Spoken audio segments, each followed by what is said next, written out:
ফুঁসে উঠেছে বঙ্গোপসাগরের পানি। বিশাল বিশাল ঢেউ আছড়ে পড়ছে সমুদ্র তীরে।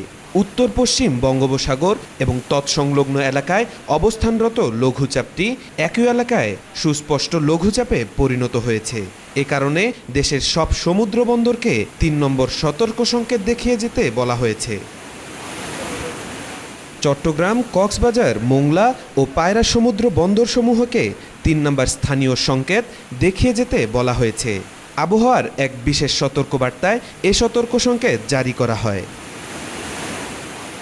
বৃহস্পতিবার সকালে আবহাওয়া অফিস জানিয়েছে, উত্তর পশ্চিম বঙ্গোপসাগর এবং তৎসংলগ্ন এলাকায় অবস্থানরত লঘুচাপটি একই এলাকায় সুস্পষ্ট লঘুচাপে পরিণত হয়েছে। এটি আরও ঘনীভূত হতে পারে। এর প্রভাবে উত্তর বঙ্গোপসাগর, বাংলাদেশের উপকূলীয় এলাকা এবং সমুদ্র বন্দরসমূহের উপর দিয়ে দমকা অথবা ঝড়ো হাওয়া বয়ে যেতে পারে।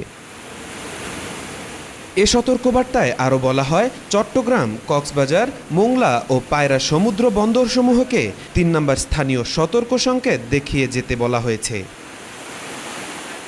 উত্তর বঙ্গোপসাগরে অবস্থানরত মাছ ধরার নৌকা ও ট্রলারসমূহকে পরবর্তী নির্দেশ না দেওয়া পর্যন্ত উপকূলের কাছাকাছি থেকে সাবধানে চলাচল করতে বলা হয়েছে।